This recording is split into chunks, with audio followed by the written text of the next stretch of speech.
So that question, on your point, that question that the journalist put to Boris Johnson when he was in Poland, I say journalist, it was somebody purporting to be a journalist who stood. Well, let's get into this. Yeah, shall I put it up? So I have this here from The Week. Yeah, take a look at this story. Do you get it? Yeah. Ukrainian journalist confronts Boris Johnson. NATO is afraid of World War III, but it has already started. This was a Ukrainian journalist, Daria Kaleniuk, who had fled Ukraine and was calling on the UK to enforce a no-fly zone. As soon as you announce a no-fly zone, you're declaring war. Yeah. You are literally declaring war. war. Why though? Because you shoot down a plane. You shoot down Russian jets. Yes. Yeah. But it's a declaration of war because you are saying to the other country, we're going to shoot you. It's a figurative declaration of war. We got to get away from misusing the word literal. Well, only Congress can declare war literally. No. That's legally. You're talking about legal. I'm talking about literal. I'm talking about a literal declaration of war, not a legal one. Well, unless you don't enforce the no-fly zone. If you're enforcing a no-fly zone, you have to shoot Russian jets down in Ukrainian airspace. The minute you do that, it's an act of war. Well, so that's an act of war. But to put it this way, it would be like me saying, Seamus, if you take one step, in that direction, I'm going to, hit you or push you or something. I have declared my intent to attack him. That's not legal. Yeah, and you also declaration of war is a specific thing. No. You put yourself in a situation where in the United States, there's certain statutes about declaration of war completely irrelevant to actual war. People come out here and they talk about war crimes and all of this stuff, and I'm like, these are like rules put in place by European councils and conventions to be like, dare I say, we shouldn't use this kind of weapon. Okay, that would be a crime. You want to talk about real war? Declaring war is me saying, I am going to shoot you if you do this. No, we did that in Vietnam. It wasn't war, though. It wasn't an official war. It was Tell just a military who were action. there. Well, there was conflict and combat, but it wasn't technically I'm going to say it one more time because I don't want to get into a semantic argument. You guys look it up. I'm not lying about this stuff. I hear what you're saying about the legal definition. You don't understand. You're talking about an American legal precedent. Yeah. I'm not. I'm talking about literal reality.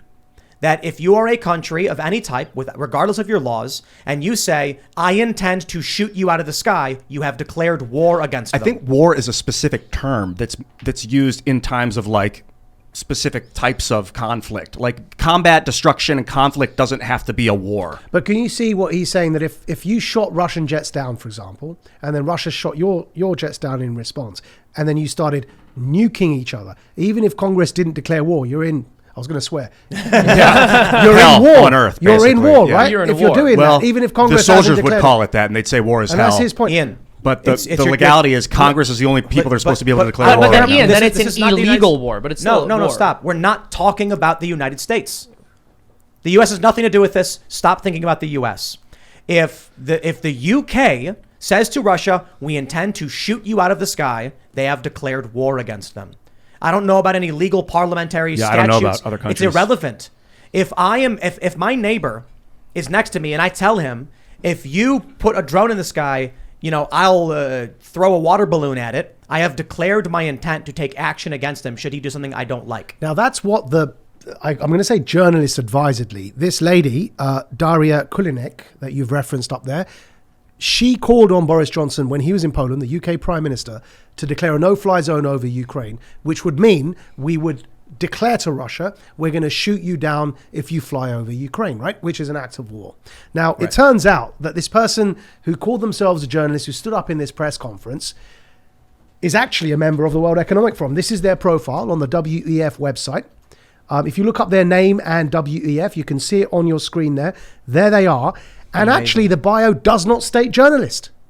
It doesn't state journalist. It states Daria is co-founder and executive director of the Anti-Corruption Action Center, a powerful national organization that has shaped Ukraine's anti-corruption legislation and efforts. By the way, anti-corruption became an agenda because, of course, the Biden-affiliated, Biden-aligned, America-friendly regime there was accused of corruption. So they set up an anti-corruption unit to investigate themselves. This was it. Now, this person's called themselves a journalist and stood up, Activist, calling for Boris Johnson to enforce a no-fly zone over Ukraine. To declare war. Declaration of war. It's very interesting to me that they are a member of the World Economic Forum. Yeah, I have strong opinions on Ukraine and what Joe Biden did, and Hunter. And it's all part of it's all one big happy family tree, son. as they all collude to engage in treason. But charity call. Yeah, the World Economic Forum has plainly stated that they don't think nationalist governments are capable of governing the world in its current form, but we need some sort of hybrid corporate governance and I think that they're trying to get countries to blow themselves up so that they can show that, oh yeah, you do need our help to come in and save the day. Build back better. Yeah, you got to destroy before you can build back. That's the point. So What's a great reset? You have to destroy everything first. You have to reset it and then build back better. So I wonder why certain voices in the media, and you see them openly encouraging war with Russia, and I wonder, what do you want to build back from the ashes of this war once you've had your way? And that's why it becomes so important to make sure they don't get their way. There's a great meme. Are you familiar with the political compass? No. So the political compass is you've got the authoritarian on top, the libertarian on the bottom. Oh yeah, yeah, I am familiar. So you have the authoritarian left, you know, I thought you were talking about a band or something. No. You have the authoritarian right, you know, fascist, traditionalists. The meme shows, it's the Wojak meme, you know, it's the paintbrush kind of guy with the squiggly face and like the evil eyes. And each quadrant is looking towards the center. The far left libertarian, the far right libertarian, the far left authoritarian, and far right authoritarian are all looking down at the story of World War III saying, I can't wait for the world to collapse so I can rebuild this world in my image. Yeah. They all believe it. And look, there's a problem here, which is that some way or the other, whether it's by enforcing a no-fly zone in Ukraine or it's by directly arming and funding Nazis, I worry about the stability of Europe. So I'm going to pull something up for you. I wonder if, Lydia, you can look this up. Well, let me. What's the? So there's a New York Times article. Let me just find the headline for you so you can search for it. Give me a second. And while I'm looking for it, what it's basically what it's talking about is that because of this Azov battalion that has now been raised in Ukraine, already we know that internationally. So I've done a lot of work in counter radicalization and counter extremism. Before being a broadcaster, I founded an organization called Quilliam, which was a counter-extremism organization seeking to help understand during the global war on terror how to navigate our way through that from a Muslim background, especially because, of course, Muslims were central to that debate. So I come at this from that angle when I look at radicalization, understanding how radicalization can work.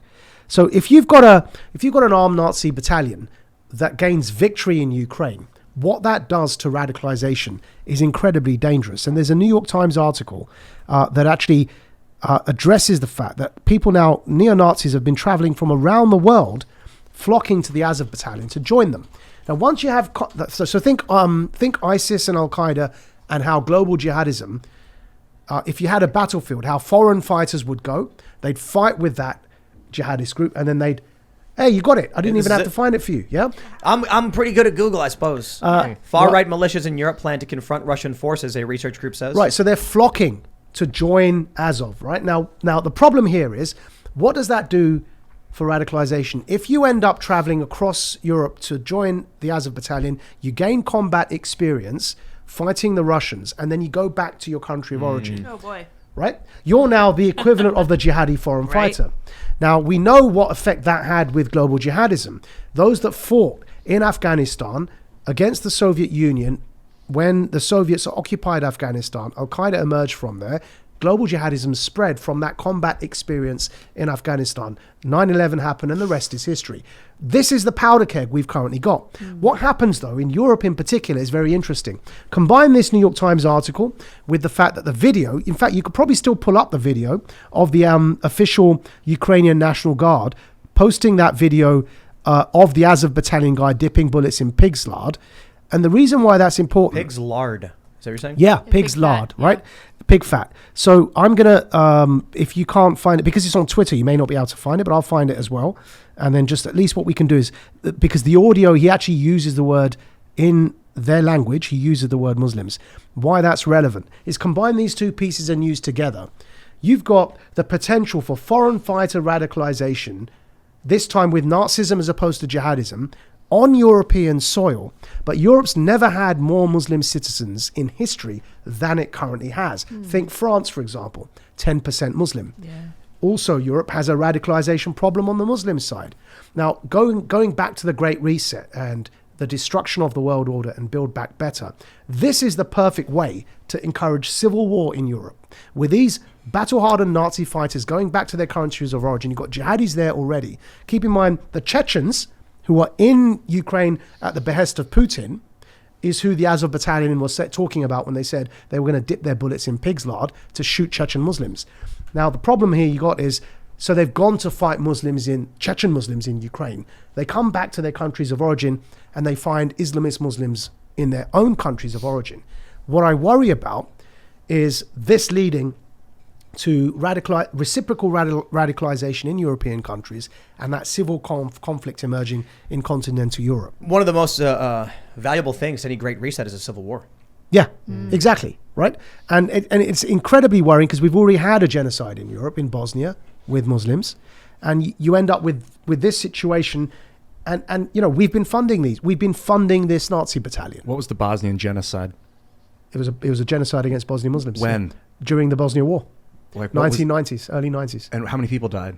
So in Srebrenica, in the Srebrenica massacre, you had, I think it was 6,000 Bosnian Muslim men and boys. Jeez, in one day? In a mass grave, in one attack. Wow. Yeah, in one attack. And this was just the Bosnian government, or was there... This is the Serbian, Croatian, Bosnian. So the former sort of... So there was interestingly, the Olympics were also held there just before this happened. The Olympics always get involved in these sorts of things. Remember, Hitler had the Olympic Games as well. And Jesse Owens. Yeah, it's crazy. But yeah, and this is in living memory, by the way, right? So this is when I was 15 and 14, this genocide was happening, and it radicalized an entire generation of European Muslims. Oh, well, this is when I was 12, and I remember Clinton. The Bosnian War was all about Serbia, Bosnia, he sent troops in to stop the genocide. Was that the intent? So Kosovo came immediately after that, and so he sent troops in. The ostensible declared intent was to stop it happening again in Kosovo, where Albanian Muslims were, just after the Bosnia genocide. But the Dayton Accords is what emerged from that. Yeah, is Clinton's Dayton Accords. And did that turn him into NATO or something? The Dayton Accords? I don't know about this. So the Dayton Accords was a deal that he struck with the Serbs involving the Kosovans to stop the war expanding into Kosovo, but the genocide had already happened by then. Thanks for checking out this segment from the Timcast IRL podcast. But if you want to check out the full show live, tune in Monday through Friday at 8 p.m. And if you want more special access content, head over to timcast.com and become a member.